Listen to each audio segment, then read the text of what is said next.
Eu son María Torres, son actriz, produtora e creadora xunto a Gonzalo das pezas de infancia e coordinador.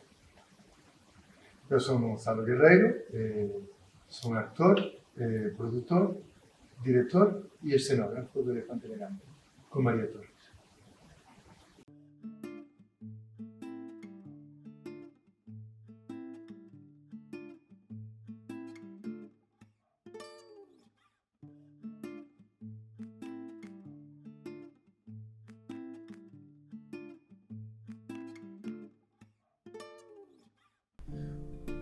O momento precioso xurdiu nun momento en que eu me interrogaba moito sobre posibles dispositivos escénicos que podesen dar orixe a espectáculos.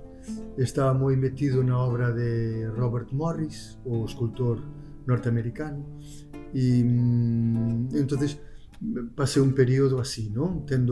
Buscando varias posibilidades, varias ideas, varios dispositivos. Uns non son posibles de realizar dentro da infraestructura do Elefante Elegante, pero ainda así quedaron aí esas ideas. E unha delas foi esta, foron estes módulos de escaleiras que se podían combinar entre eles e dar orixen a diferentes estruturas, diferentes dinámicas, diferentes formas. Fixe unha primeira maqueta en 2 dimensións e enseñei a María e dixe, mira, isto funcionaría deste xeito, tería estas dimensións e dará para este tipo de posibilidades. E gustoulle a idea, entonces aí xa partimos para unha maqueta 3D e vimos que era posible realizar e empezamos a crear xa o espectáculo, digamos así. O seja, o paso seguinte foi, moi ben, temos estas formas, estas pezas, de que podemos falar? Normalmente ao revés?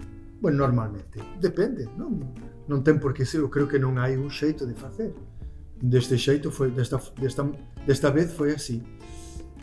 Entonces, a partir da cinética das pezas, a partir da sensación que daba esas formas, das sombras que producían, do peso que podrían ter, da forma como se poderían relacionar os corpos con elas, xurdiu esta posibilidade de falar da crise climática. E vimos que era unha idea con consistencia e a partir de aí xa o tema e a forma xa empezaron a camiñar xuntas. Pois unha vez que Gonzalo e eu estamos decididos a investir pois nesa estrutura e neste tema, pois o primeiro é conseguir financiación, poñer en marcha tamén.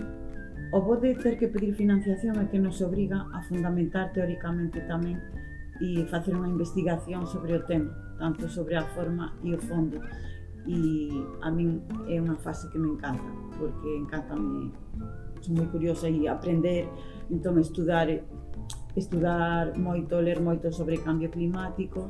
Sobre todo, eu dedícome máis ao fondo e Gonzalo pois está máis especializado, aínda que tamén traballa no fondo todas as cuestións da concepción da escenografía. Por unha banda está a conseguir esa financiación, estudar o tema para presentalo á administración e que o valore, e logo comezamos a falar co equipo artístico, sobre todo con Carolina Díguele, que fai a produción de arte, e posteriormente con Manuel Fonte Loureiro, que vai facer a música, e logo entraría nunha última fase máis a iluminación con Nacho Martín. Pero o esencial, quen antes entra no proceso con moita diferencia é Carolina Díguele, non? Porque con ela, aínda que ocupouse da concepción do vestiario xunto a Gonzalo, e ela fai toda a produción de arte, constroe e idea o atrezo que se utiliza en escena, e ela que tamén ten unha formación de Belas Artes tamén fala moito con nos a nivel da escenografía. Unha vez que hai un proxecto de escenografía que ten futuro, reúnome con Carolo Lousada Soto, o arquitecto que colabora con nós, e presento a idea e é sempre igual, digolle: Carolo, isto é posible, non é posible, como podemos facer? E aí é fascinante velo traballar a él, non? Porque é un arquitecto que é moi competente a nivel de enxeñería. Traballamos con madeira normalmente, entonces ver como calcula os materiais, como sempre lle pido, xa sabes, por favor, o máis lixeiro posible, ten que ser desmontable, ten que entrar na furgoneta, ten que ser versátil. Entonces é fascinante ver como el vai calculando, como dibuxa, como me vai propoñendo medidas, como cambios de centímetro cambian todo, ¿no? Cambiar un centímetro aquí ou ali, a propia percepción da peza cambia enormemente. E despois, como traballamos madeira, como adaptamos a escenografía ás dimensións dos tableiros de madeira, de xeito a que haxa un mínimo de desperdicio posible. Neste caso, nun momento precioso, hubo gramos de desperdicio de madeira, ou seja, foi realmente o milímetro. E despois de aí pasamos para o carpinteiro. Entón, despois tamén gustame moito ir á carpintería e ver como aquilo que xurde dunha idea, despois pasa para un proxecto, para un plano, porque Carolo fai planos para o carpinteiro, ou seja, o carpinteiro colle o plano e só ten que seguir as medidas que definiu Carolo e ver como eso vai collendo forma ata que chega aos corpos das actrices e dos actores.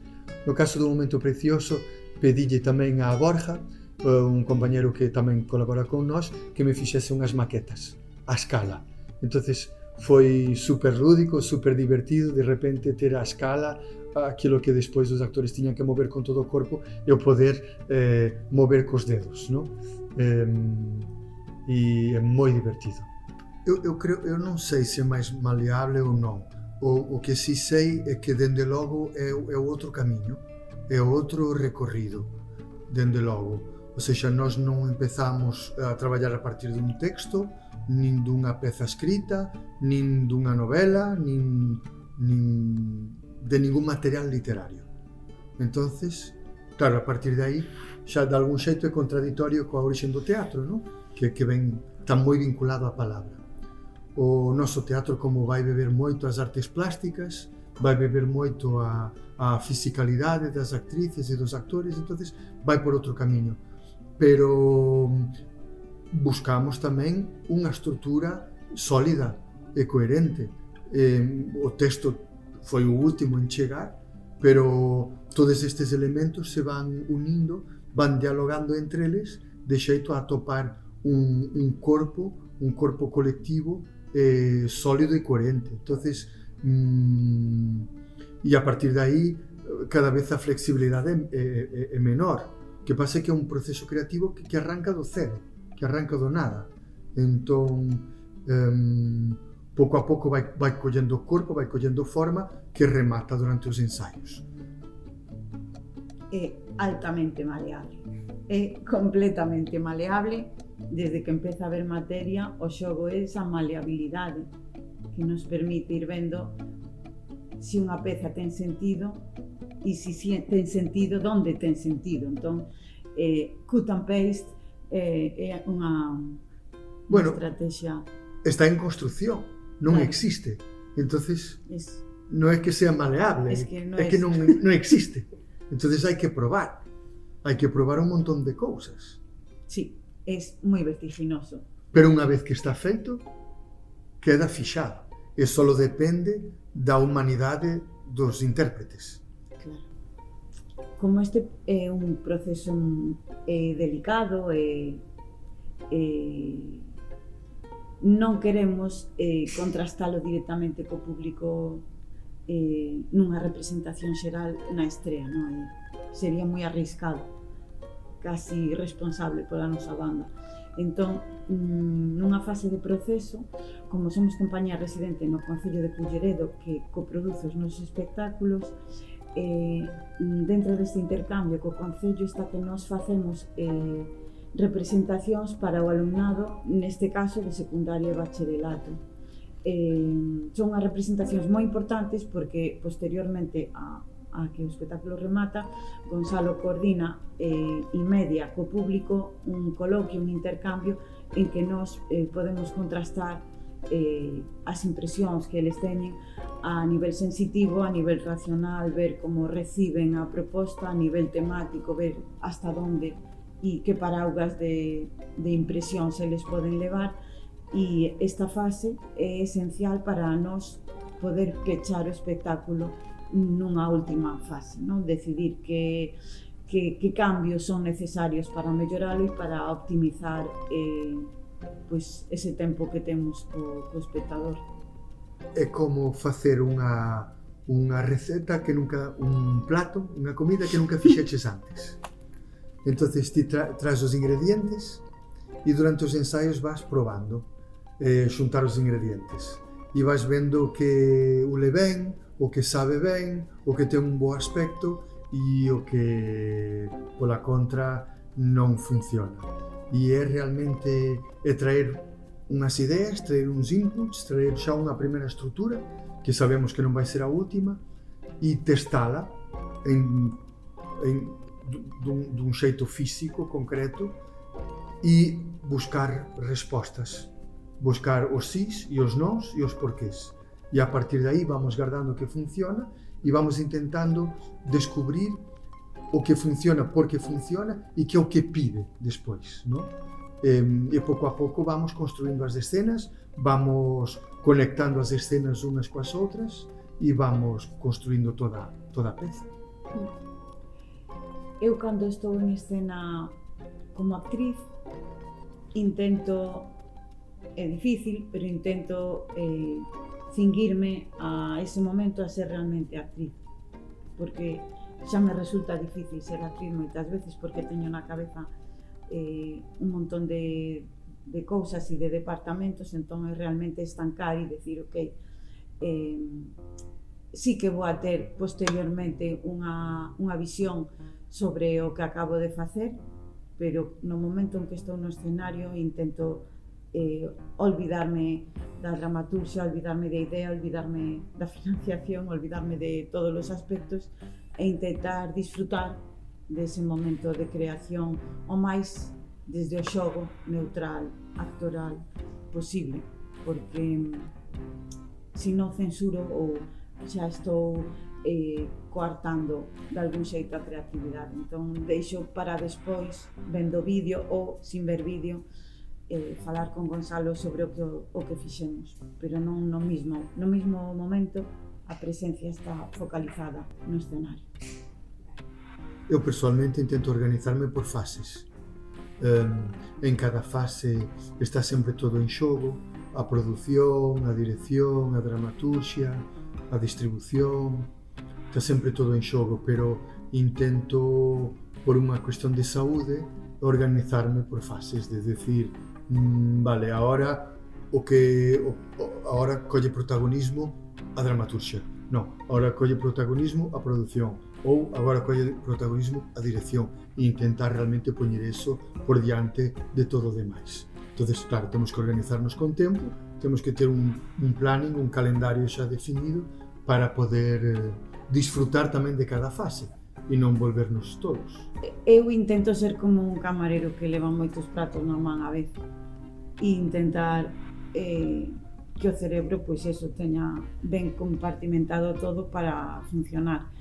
Pero salvo no meu departamento de actriz, que sí que intento no escenario non pensar en nada máis, esa mañá que estou ensaiando, pois o teléfono está fora, está en silencio, para un pouco respetar ese momento, unha cuestión de ética tamén, quero dicir, e de respeto a mí mesma.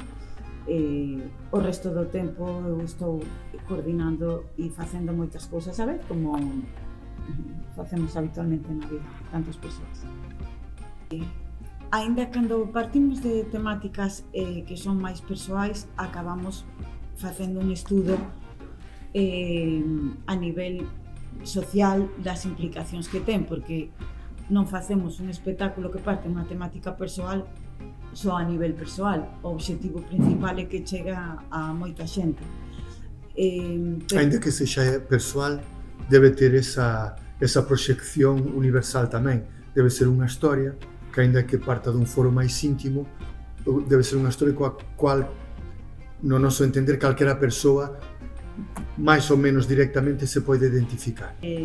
Neste caso, do momento precioso, claro, é enorme. Sí que foi un pouco impresionante en canto empezas a ir a buscar máis sobre o tema, pasas por diferentes fases, desde a desesperación casi de ver que mal, porque é unha realidade, a ver como vehiculas eso, como resumes tanto unha situación, que é o que ten pertinencia que nos digamos, porque tampouco somos científicos, que é o que é máis útil do noso labor e que é o que é máis impactante tamén, de que maneira podemos emocionar ao público con este tema, non? Porque hai cousas que escoitamos moito e que xa como que fixéramos calo, non?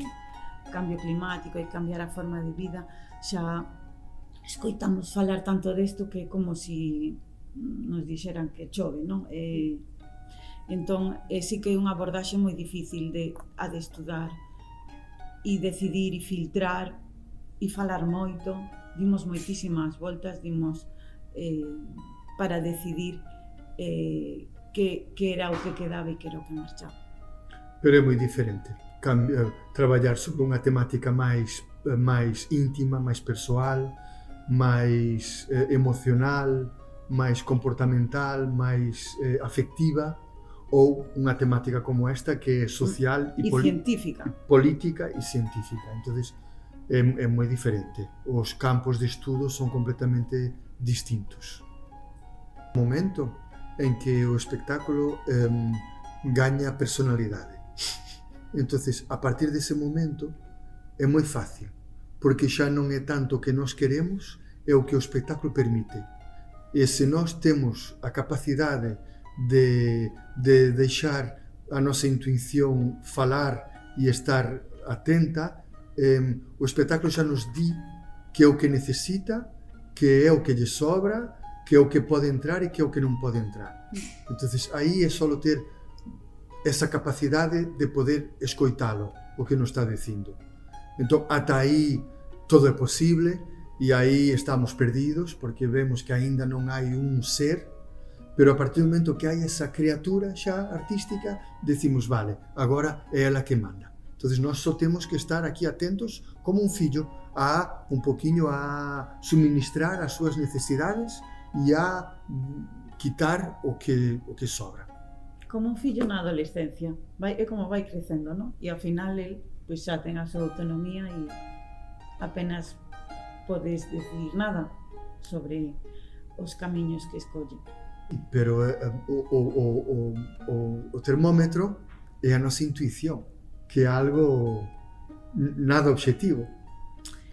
Pero bueno, é unha intuición que está traballada, que está alimentada, claro. Non cae do ceo, sí. Non é unha intuición platónica, é unha intuición moi pragmática, porque ven do noso campo de estudio, ven daquilo que nos alimenta como artistas, entón, e ven da nosa experiencia, lóxicamente.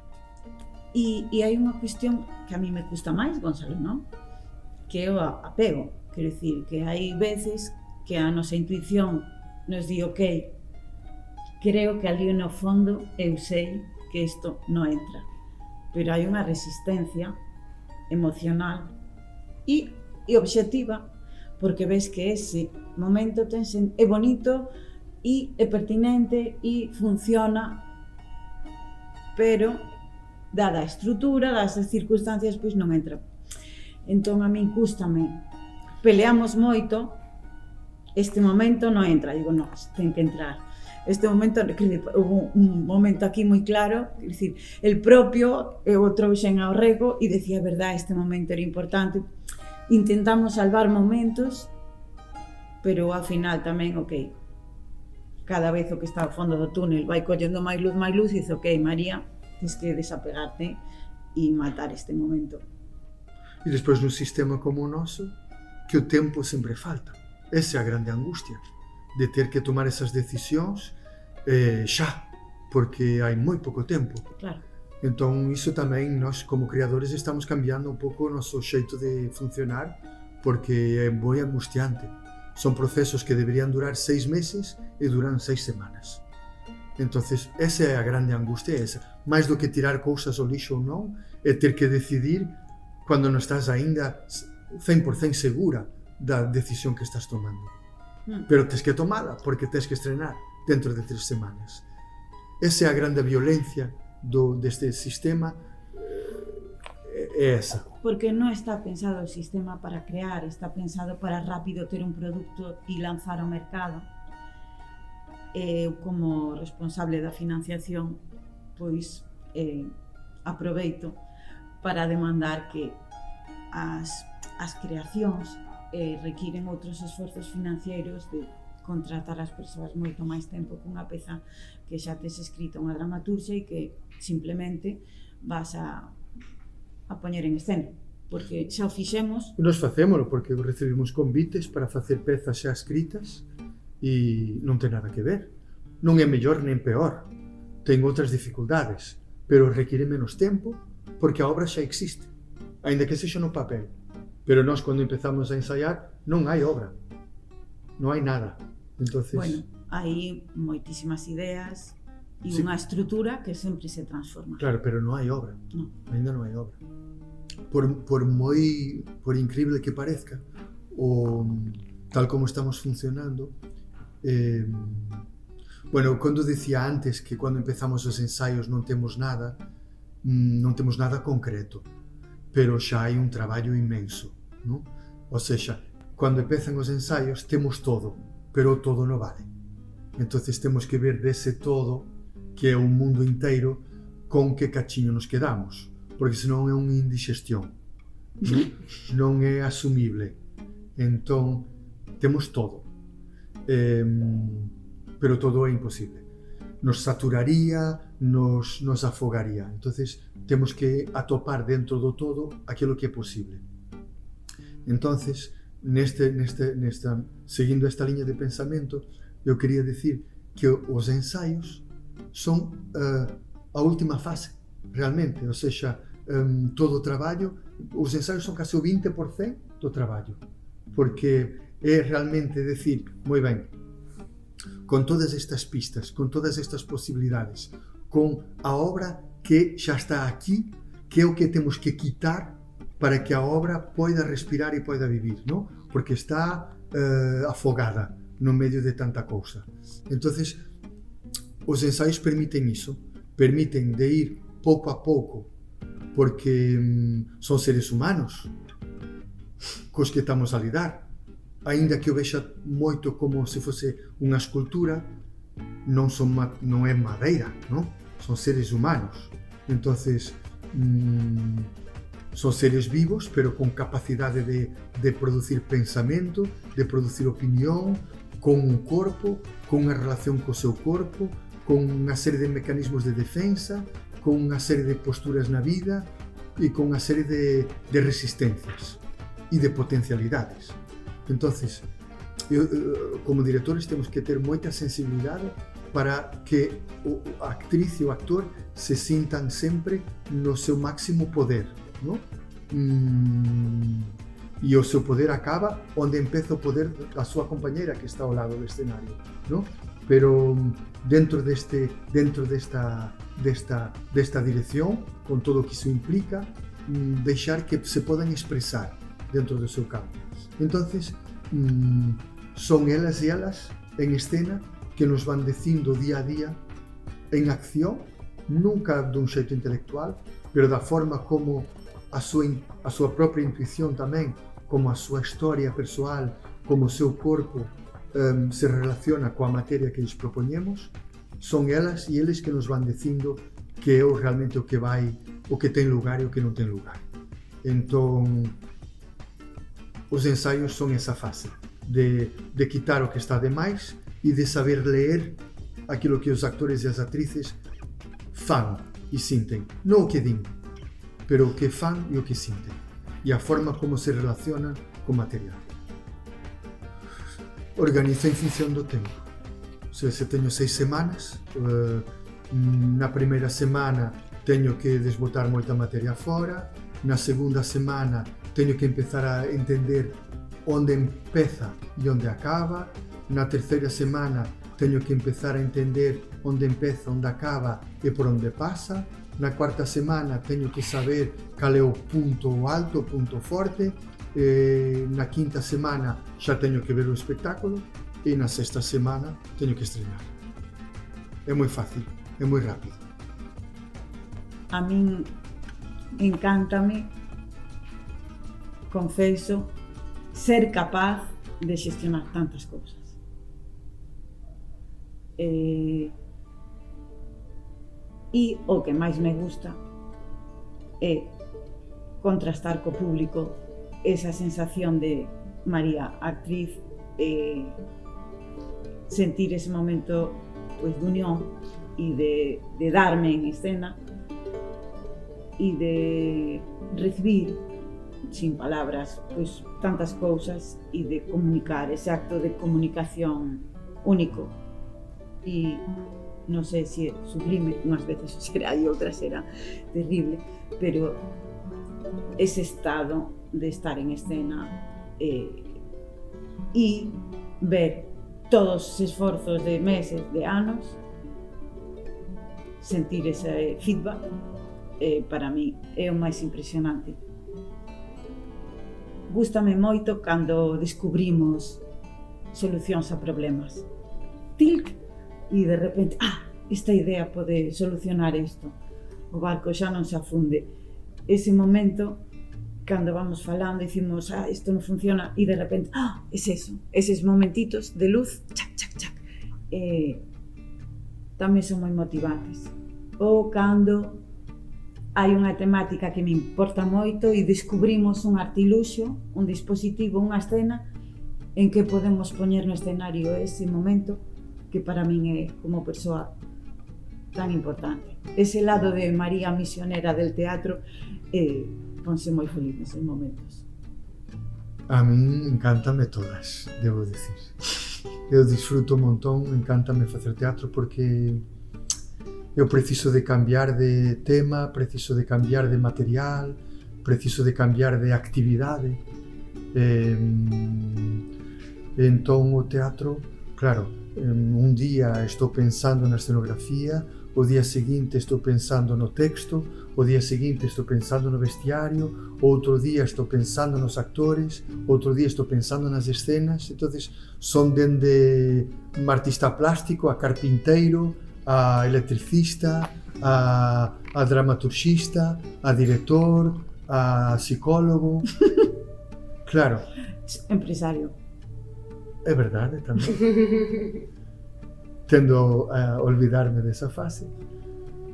Entón, claro, é moi variada, pero o inicio é maravilloso porque decir, con isto podemos facer un espectáculo. Entonces, collemos media docena de ideas e a ver esas ideas como encaixan unhas nas outras. Vale, ahora como vehiculamos esta idea en escena? Como podemos organizar o espazo? Vale, isto tamén é fascinante. Gústame moito o proxecto, disfruto moito, non da preproducción. Gústame moito traballar solo, as cousas que vou lendo, as películas que vou vendo e digo, mira, como está facendo este director nesta película, isto ecóame fortemente co aquilo que estou pensando. Ou, de repente, leo un filósofo e digo, mira, isto dame un camiño que é super concreto e super sólido para aquilo que me gustaría facer. Outros artistas tamén, vou beber moito a outros artistas, sobre todo a pintores e a escultores, pero entón esa fase tamén é fascinante de cando todo ainda é posible, non? Cando é todo ainda no mundo das ideas, porque é unha liberdade total. Pero despois tamén me gusta moito de poñerme límites, de decir, pero agora hai un mes e neste mes teño que ter un material que me permita empezar a falar dunha peza, porque os actores van chegar e as actrices, entón eu teño que ter material para ensaiar con eles. Tamén me fascina ese momento. Despois, a adrenalina de ter as actrices e os actores diante de ti, non? De decir, vale, todas as miñas inseguridades, 3 vou asumilas e as outras teño que mantener unha postura de moita seguridade, porque senón isto descamba, porque ten que ser riguroso e ten que ser na acción. Eso tamén me fascina. Despois, cando xa hai obras, está case a estrenar e a luz, no? Poder ver onde encaixa a luz, adoro. Despois o pequeno detalle daquel xesto, daquela palabra, daquela entrada, daquela saída, adoro esa fase tamén. Entonces, porque vai cambiando. Entonces, realmente, eu creo que o que amo é a mudanza, é estar xogando coa vida, no?